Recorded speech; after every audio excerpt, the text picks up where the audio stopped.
All right, that was actually perfect timing. Um, so the first thing that happened was I was selling hand tools, shop and safety equipment over the phone, and I was in an office, probably 10 people, and everyone had gone to lunch except for me because I had made a big sandwich. And I took a couple of bites of my sandwich, and then I heard an audible voice say, "Now stands for no other way." And I jumped up and I ran around the office because I heard a voice and there was nobody there. That's the only time so far that God is talking to me with an audible voice. That one and only time. Now stands for no other way. Okay, so now I'm going to begin the revelation of the hands. Okay? Now, the revelation of the hands happens to spell troth, Troth. And troth means verity, fidelity, covenant, and of course marriage, because betrothed is where betrothed comes from troth. Now, I didn't know that. I woke up at 3 o'clock in the morning and I asked God, I said, what do I call this? And He has given me multiples of acronyms, but all of them are a whole word. So now stands for no other way. Troth, which is a word, is the revelation of the hands. And then the word blessed is born again. No, it's is it blessed? I think it's blessed. Born eternally. No, it's not blessed. Oh, it's babe. Babe is born eternally. Born.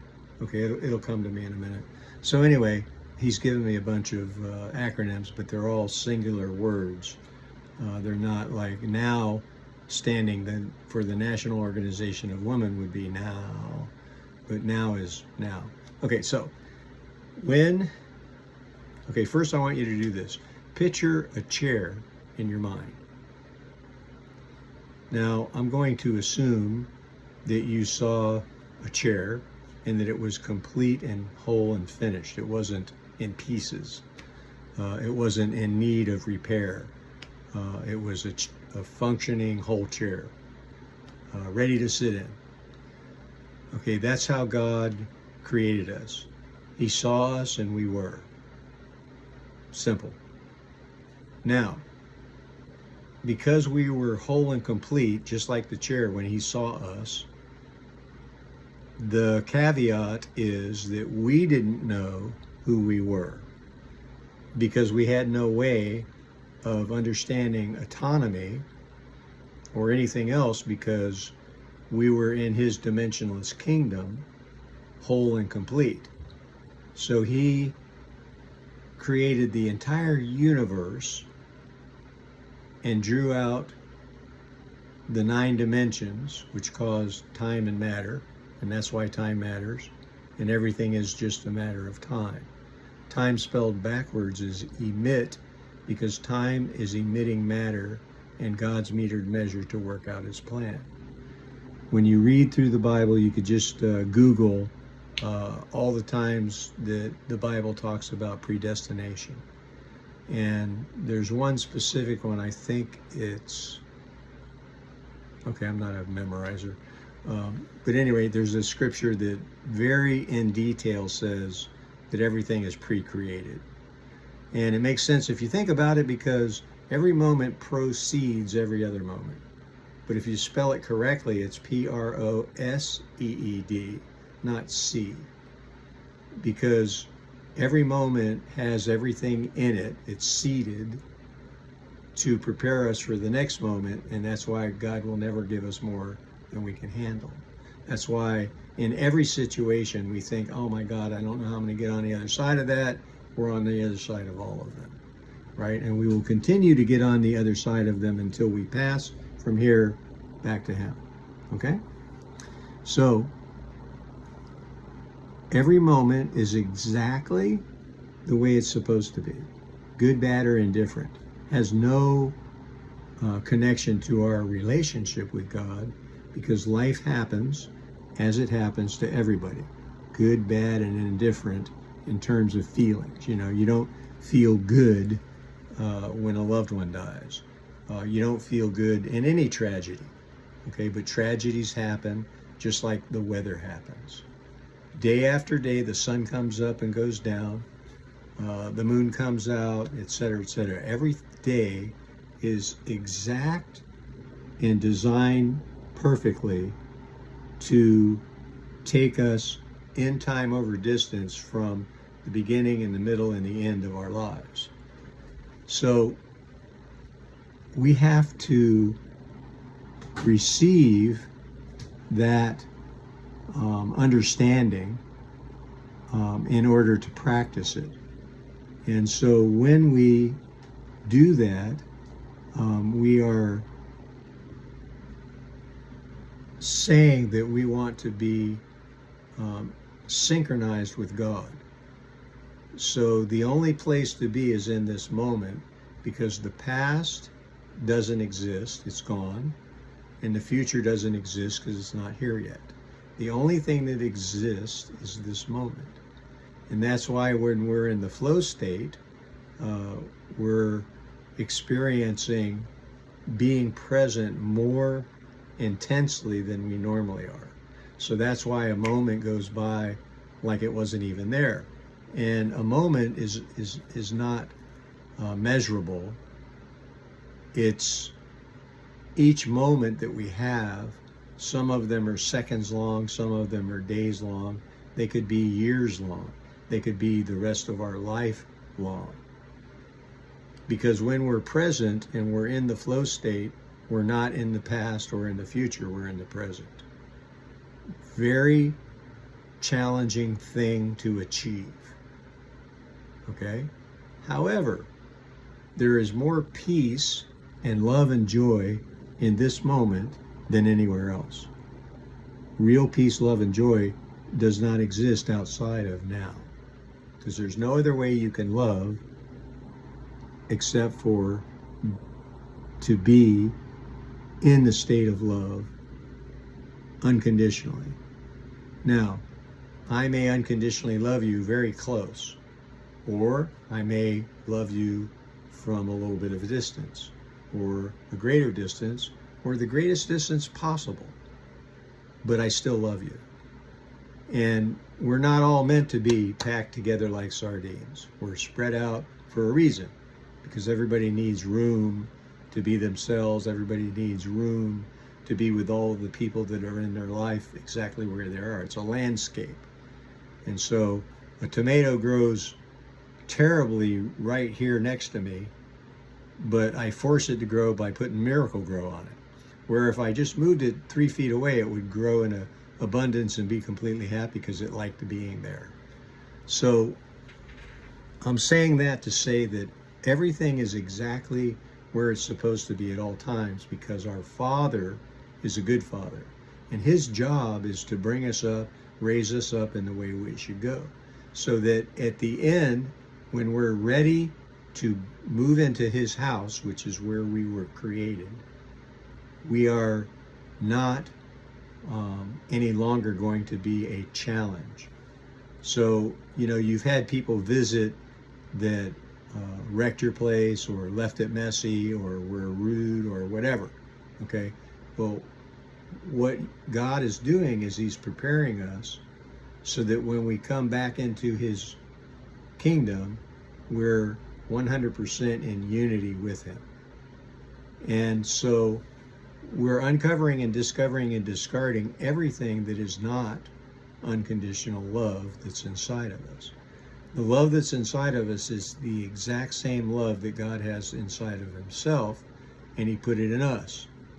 And He gave us this whole entire life to come to fully embrace that so that we can give it back to Him And in the process of giving it back to him, we're already giving it to everyone else. Because as he said, when you love your neighbor as yourself and you love your enemy, there is no law against love. And that's what he wants us to do. So that is the complete understanding. God created us. God created the universe. Now stop and think about this. Every minute, indivisible, unmeasurable to the measurable, every part of the universe has to be exactly what it is, where it is, so that we could do this. If one thing was missing, we couldn't do this, because he created the universe to work. He created our ability to picture the chair so that we could identify with who he is and what he did and what we're doing and where we're going. Okay? So that's the complete understanding. We were put in this situation so we could experience evil, darkness, pain, and suffering, so we would know the difference between it and love.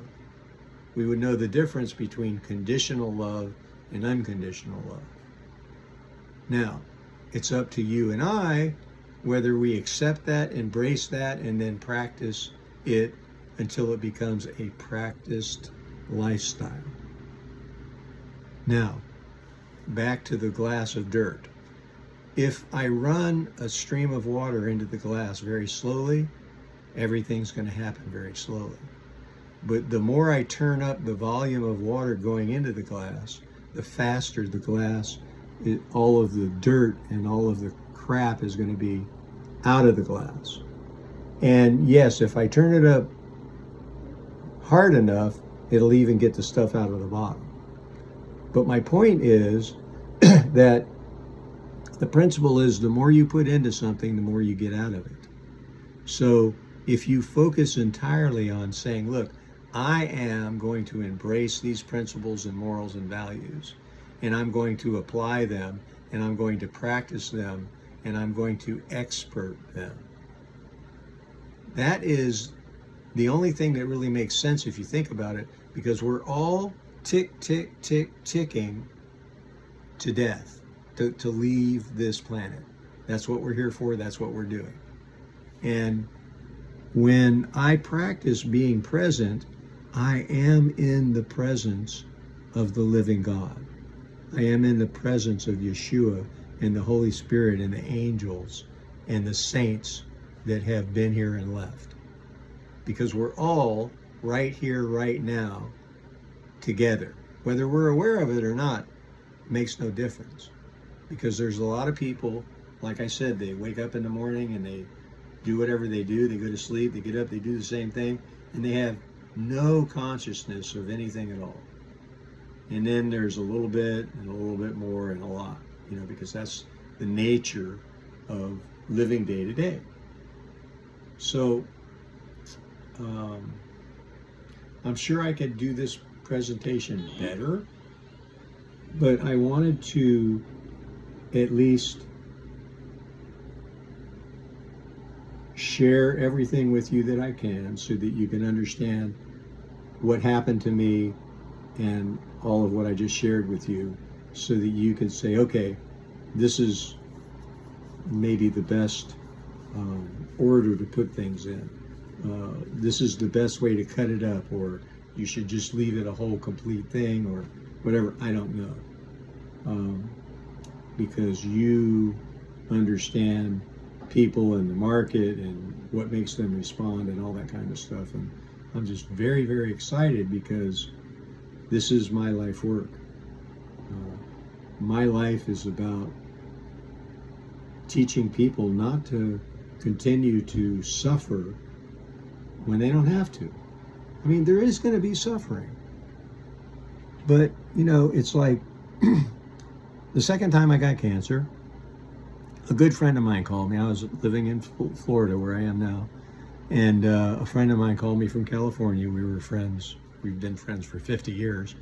But anyway, he called me, and we talked for probably an hour. I was in a hospital bed, hooked up to an IV. This was the first time I had cancer, not the second time. I was hooked up to an IV. I couldn't have any water or ice or food by mouth for 3 months. I was in that bed. And so anyway, he called me and we were talking, and he told me about how he had to sell his house and downsize because it was, he had challenges. So anyway, at the end of the conversation, he said, David, I called to cheer you up and you cheered me up. And, I went from hating God with a spirit of murder and hating life to the nth degree, to being completely and absolutely and totally in love with God and wanting nothing more than to bless you in the most complete and whole and total way that I possibly can. And of course, that totally depends on how much of me you let in. Or not me, but the understanding. So, in the name of Yeshua, I bless you, and I ask that you will receive that everything that's happening is for our highest good, because our Father loves us, and He created us for good, not for evil. He created us to prosper. He said that, not me. His whole purpose for having us is to have an unconditional, total, eternal love relationship with us. And I want to tell you one more thing. This is kind of a mind blower to me. Okay, so in the Word it says, with God there is no shadow or variation of turning. And what that means is God's everywhere at once, so He doesn't see shadows. And because He's everywhere at once, He doesn't need to turn, so there's no variation of turning. As a matter of fact, if He turned, He'd be late everywhere else. But the point is that right now, in this instant, God is having a personal, intimate relationship with every single breathing human being right now, in this moment, 24/7.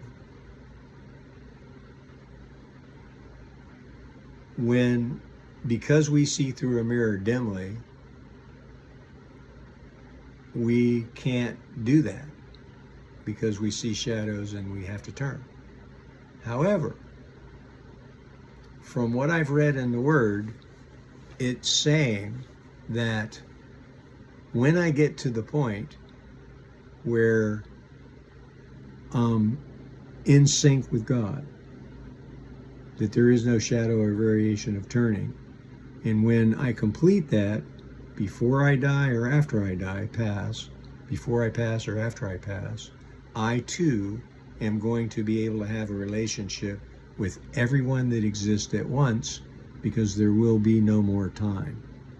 And time is the space that shadows and variation of turning live in, and it will be gone. So, I hope that this has made you happier than you've ever conceived of being, knowing what I just said, the whole of it. And I love you, I appreciate you, and I hope that I will see you soon. Thank you.